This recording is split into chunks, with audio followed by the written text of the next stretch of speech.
Business feeling stuck? Join me on the Biz Boat today. We're headed to the promised land. We'll see you on the other side of the intro. Listen, there's a lot to learn when growing and scaling your business. That's why we created the Business Choreography podcast, where we talk about choreographing your marketing, operations, and sales into dynamic systems that increase your revenue and your impact. We'll explore solid business principles and discuss all things that make businesses dance to success with clarity. We'll help you figure out where the holes are in your business and what you can do to fix them. Think of us as your official business choreographers, aka your insider growth strategists. Remember, your choreography matters. Welcome to the Business Choreography Podcast. Thank you so much for joining me today on today's Business Choreography Podcast, and I'm excited to share with you one of my favorite journeys. This is a framework that we have put together based off of a whole lot of things. It was inspired by some of our favorite mentors, Dan Kennedy, Alex Hermosi, and Russell Brunson, and I could keep going, Frank Kern. We've learned so much from them along the ways, and so many of the other greats like David Ogilvy and Bill Glazer, and oh my gosh, so many people have contributed to our knowledge to get this to where it is. And what we've created is a beautiful little framework and a fun metaphor to be able to share with you some really cool principles about how to get your business unstuck, how to get your business to start growing and taking off the way you know it should be. So we're going to talk a little bit today about this framework. I'm going to show it. So if you're just listening, you'll have to imagine it in your head, but I will describe it along the way. But if you'd like to watch it, then hopefully you'll be able to see the video somewhere as well, probably on our channel, our YouTube channel. So let's jump in and I'll share with you this cool framework. Like I said, it was inspired by a lot of people. There's a lot of pieces and parts that we've picked up and learned from people along the way. And I love frameworks. So I love to put things into a way that makes it easier to understand, makes it really hit home in my head. And I love these metaphors that we can build with these frameworks. So let me share with you on our screen here. So if you're watching the video, you'll be able to see that. And there we have it, the Biz Boat over on that portion of your screen. And I want to start by just talking a little bit about this. This is really great. We use this to analyze businesses that we go into. We use it to help them. We use it to help us figure out as we invest in businesses whether or not we want to be in and part of it.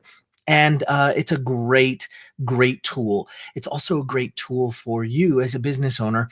And you can actually take it and use it to figure out how you're doing, what sort of the report card is for your business. And it's some simple numbers, although sometimes getting these numbers are not as simple or is not as simple as you might think. And so I want to go through it, describe it a little bit. So here's the Biz Boat. You see it over on the left-hand side. It's in the ocean, right? This is our business journey. And that boat is headed towards the promised land. We'll talk about the promised land in just a minute when we get to that point, okay? But we're headed towards the promised land. That's why we get in business. We all want to serve. We want to make lots of money. We want to be able to get our time back. We have all these reasons for being on this business journey, and all of them are important. So we want to talk about a few things to start with. First and foremost, we want to talk about inflow. What is inflow? Simply put, and you know this already, it's your new clients coming in. It's your new clients coming in the door. And they cost you something, right? They cost you something to get that client in the door. Now, some of you might have gotten lucky and you just got a customer. You didn't have to pay anything out. But the truth of the matter is you did. If you're a doctor, you went to school for years and years before you started your practice. If you're a lawyer, you went to school for years and years. If you're just an entrepreneur, and I say just because I'm just an entrepreneur, right? We've gone to the school of hard knocks, the start a business, fail a business, start a business, fail a business, yo ho, right? Here we are. And we're talking about inflow. And regardless of how you actually paid for your customer, whether you put in advertising or whether you put in money to go to school or to get this trade done. You could have paid with time, you could have paid with education. It doesn't matter. It's all education. So you now have inflow. You have customers coming in the door. This is an important element. So you want to understand that.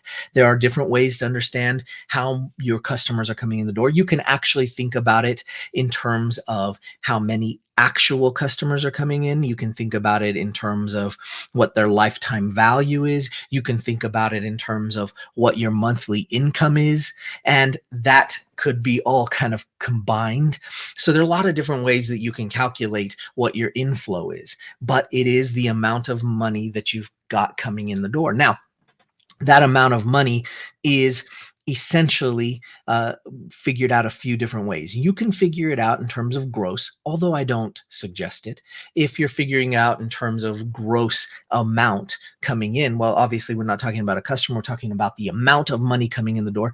Well, that's going to give you a false understanding of what's happening in your business. So you probably want to look at it in terms of net margins, right? You want to look at the margin and say, okay, I've paid out my or gross margins, right? You want to say, I've paid out all of the things it costs me to deliver that product or service. Now, ideally, once you do that, now you know and you have an idea of what you're making from your customers. You have an idea of what your value of your customer is. Now, if you don't know what your lifetime value is, you're going to have to figure that out. This is a tough one.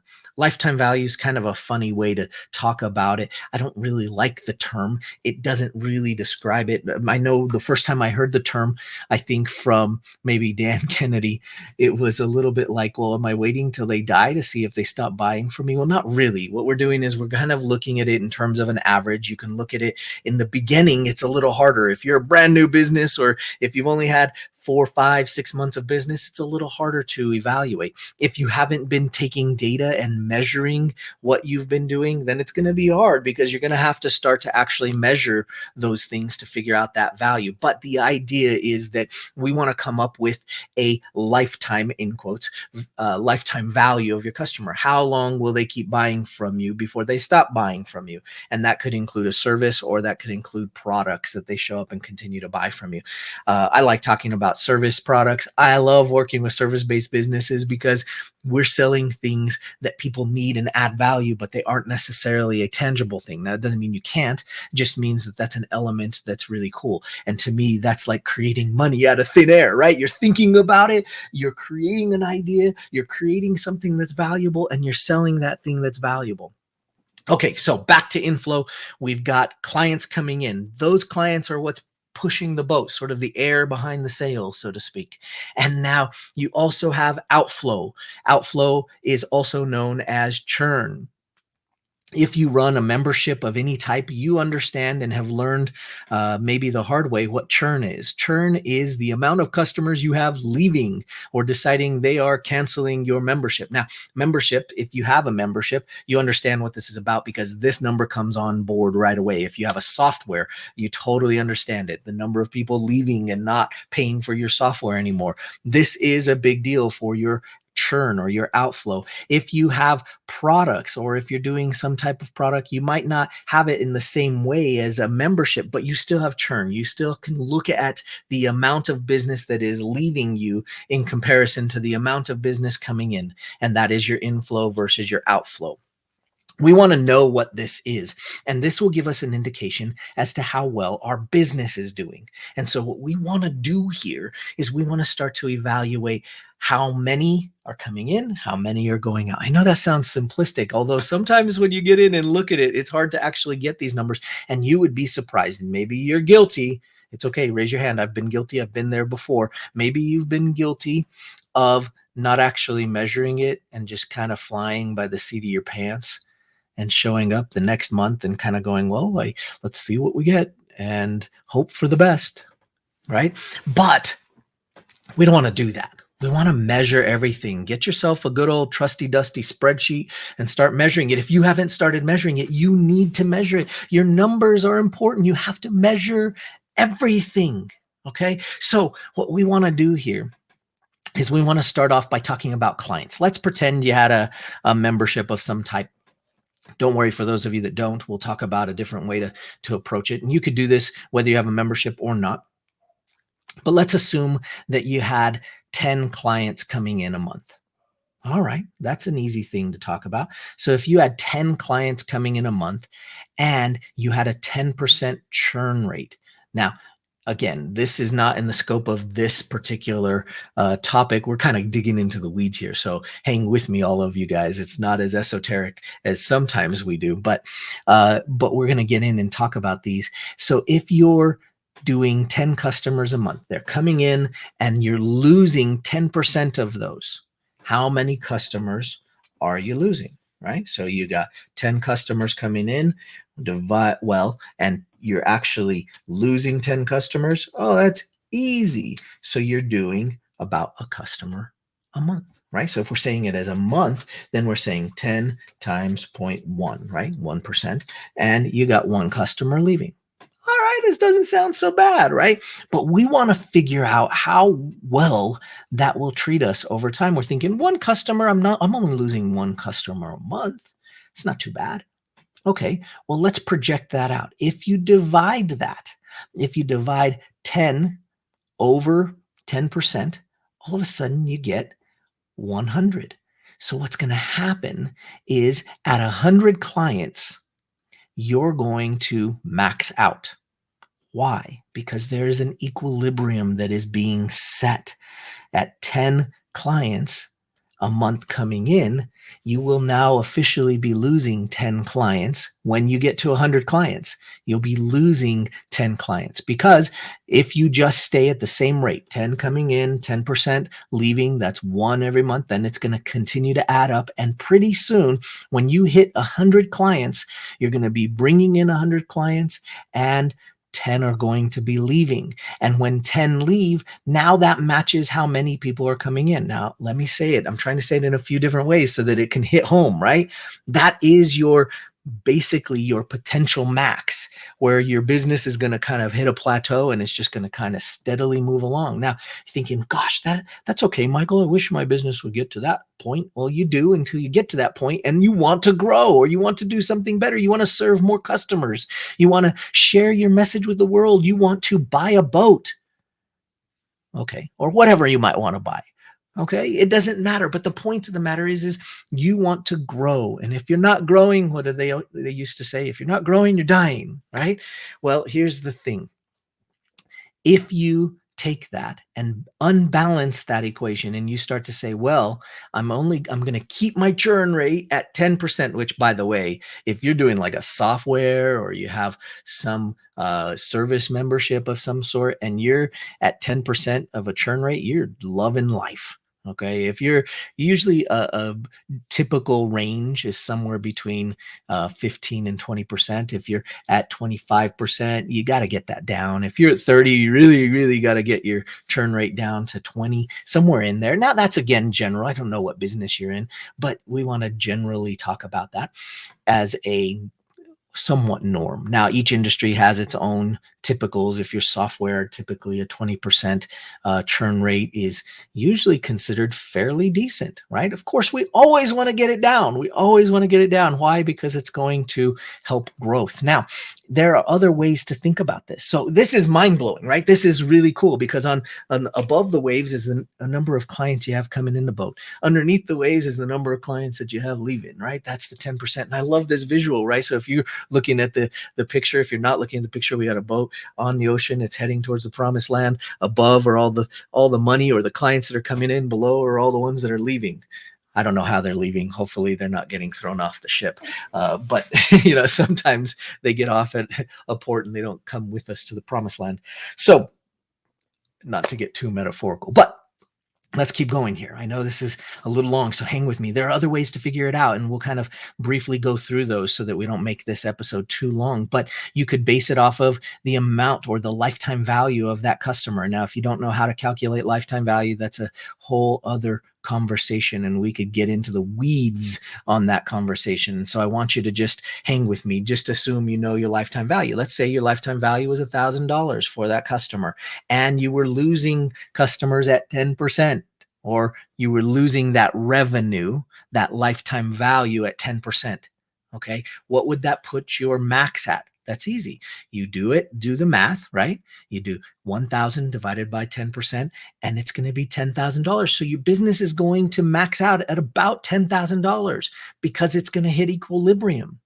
Right. And that's just another way to think about it. You can also think about it in this way. If your business is bringing in total $10,000, right, and you divide that by 10%, now what's the total it's going to bring in? $100,000. Maybe that's for the year. Maybe that's on the month. It depends, right? You can do the math. This isn't that hard, but this is, the amount coming in, that's the stuff over the water, and the amount that is leaving, that's under the water. Okay, now we're headed towards the promised land. Well, what's the promised land? Okay, I could dig into that for hours, but just hopefully you're hanging with me, right? But what's the promised land? The promised land is simple. Okay, it's where we get to this place where our referrals are actually greater than our churn. Oh man, the promised land is awesome. When you can get your business to have more referrals coming in than your churn, which is the amount going out, then your business is going to start to grow. Now, let's just take it hypothetically speaking. Let's say that your referrals now that are coming in, remember we figured out how many were coming in, right? Let's say we had 100 people coming in as clients every month, and our churn is 10%. That's pretty easy to figure out, right? So you got 100 times 10%. So how many people you got leaving? You got 10 people leaving. So if your referrals, remember, referrals are coming from customers that were happy with you, and you didn't have to pay to get that customer in the door. Remember, Dan Kennedy always taught us. He's taught us this for years, all of us that have been in his community. He says, he who can afford the most to get a customer, acquire a customer, wins, right? Russell says it all the time as well. We love these guys. Thank you so much for that. That's awesome. So if you can pay for your customer to come in the door, that's actually something you have to account for in your cost of acquisition. However, when you have a referral coming in the door, how much did you have to pay for that customer? You paid zero for that customer, which means that's where the promised land is. Because now, if your referrals are greater than your churn, now all of a sudden you're getting people in with your normal ways of inflow, and you have people that are naturally leaving, or just hopefully you're not doing bad business. Don't do that. Give them good value. If they want to leave, sometimes they want to leave. And now your referrals coming in from the people you do have is outweighing the amount of people that are leaving. Now, when you can hit that balance point, you're going to start to grow because you've negated your churn, right? But what if you actually get twice as many referrals coming in? You are going to have explosive growth. That's what we want. We want to have growth or explosive growth, and adding referrals to the system. That's the promised land. That's a really great place to operate from. So we have a bunch of things going on in this biz boat, right? We want to be on this biz boat. We want to understand our inflow. We want to understand our outflow. We want to be able to calculate it so we understand if we are stuck and stagnant. This is an easy way to do it. And we want to be able to understand the referrals and what we can do to gain referrals, because they're free customers. They're customers you didn't have to pay to get in the door. Therefore, they're free. You didn't have to pay any cost to acquire them. And that is a beautiful thing. And now you will explode in growth when you can do that. That's what we want. That's how we want to operate. Now, I could go on and on and on. This is a bit of a longer episode, and I hope you enjoyed it. Guys, if you want to see the video, go check out our YouTube channel, and it will be up there for you to see. And I hope you enjoyed that. Go back, listen to it. If you need to see it, go watch it and enjoy the Biz Boat. I'd love to chat about it more. If you guys want more on that, let us know. Contact us and let us know. We love giving this stuff to you, and we love pulling all this information. I hope you love the metaphor. Like I said, it was inspired by all the great teachings from some of our favorite mentors, and we are happy to put it together in these cool frameworks that help. It helps me remember it. Hopefully it'll help you remember it as well, because it's fun and it's easy to remember. It's a fun little metaphor. So anyway, I hope you enjoyed the show. Thank you for coming to Business Choreography, and I can't wait to see you on the next episode. And so until next time, keep choreographing. Remember, you can't have a business without great choreography. So we'll see you next time on the Business Choreography podcast. The choreography your business is running can determine whether you can grow and scale to the next level. It's so easy just to take business day by day, but that can leave you putting out fires and keep you from growing. Find out how the choreography for your marketing, operations, and sales can raise your revenue and create more impact. Schedule a growth strategy analysis call with us today. Go to bizchoreo.com to book your time.